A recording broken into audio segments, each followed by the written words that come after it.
எல்லாருக்கும் வணக்கம். இன்றைக்கி வந்து பார்த்திங்கனாக்கா, நான் வந்து புரட்டாசி 3வது சனிக்கிழமை தளிகை தான் போடலான்ட்டு பிளான் பண்ணி அதுக்காக தான் ரெடி பண்ணிகிட்ருந்தேன்.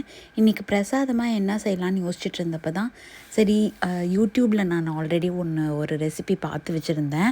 அதாவது ஸ்ரீரங்கம் கோயில் ஸ்டைல் வந்து புளியோகரை எப்படி செய்யலாங்கிறது அதுதான் நான் இன்றைக்கி ட்ரை பண்ணேன். என்னென்னா பெருசாக ஒன்றும் இல்லைங்க.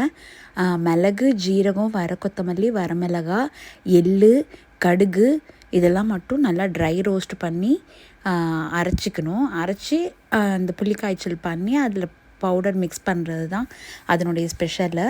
அதுலேயும் வந்து என்னென்னு பார்த்திங்கனாக்கா, அந்த புளிக்காய்ச்சலில் வந்து நல்லா கொதிச்சதுக்கப்புறம் ஆட் பண்ணோடனே கொஞ்சம் பவுடர் ஆட் பண்ணிக்கணும், பாதி பவுடரு.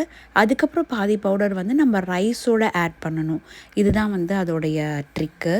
நான் இன்றைக்கி அந்த மாதிரி தான் நான் ட்ரை பண்ணேன். ரொம்ப நல்லா இருந்துச்சு டேஸ்ட்டு. அதுவும் நல்லெண்ணெய், அந்த கடலக்காய் அதெல்லாம் போட்டு சூப்பராக இருந்துச்சு. எக்ஸாக்ட் வந்து கோயில் ஸ்டைல் இல்லைனாலும் ஓரளவுக்கு வந்துச்சுங்க.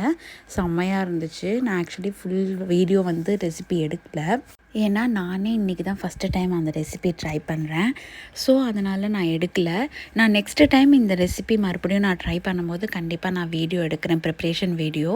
ரொம்பவே நல்லா இருந்துச்சு.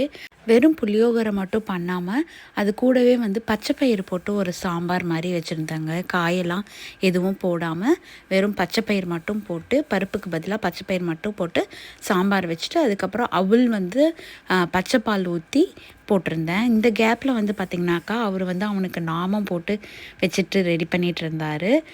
அதுக்கப்புறம் நானும் வந்து தளிகைக்கு ரெடி பண்ணிட்டேன். இந்த மாதிரி ஒரு பிளேட்டில் வந்துட்டு சாப்பாடு, புளியோகரை, அப்புறம் அவல் பால் போட்டு வச்சுட்டு அது வந்து சாமிக்கு வச்சிடலான்ட்டு எல்லாமே செஞ்சுட்டு அப்புறமேட்டு தாங்க ஞாபகம் வந்துச்சு, மண்டை மேலே இருக்க கொண்டையை மறந்துட்டுனேங்கிற மாதிரி.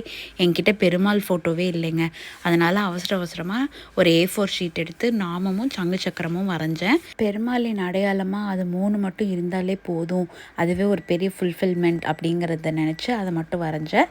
அதுக்கப்புறம் ஆரத்தி காமிச்சிட்டு எங்கள் பூஜையை முடிச்சிட்டோங்க சிம்பிளாக. இந்த தடவை யூஸ்வலாக நான் வந்து நிறைய வெரைட்டி ரைஸ் செஞ்சு அதில் வந்து பெருமாள் மாதிரி வரைவேன். ஆனால் இந்த தடவை வந்து அந்த மாதிரி செய்யலைங்க. இந்த மாதிரி நாங்கள் சிம்பிளாக முடிச்சிட்டோம். நீங்கள் வந்து தளிகை போட்டுட்டிங்களாங்கிறத சொல்லுங்கள். அடுத்த வீடியோவில் பார்க்கலாம். பை.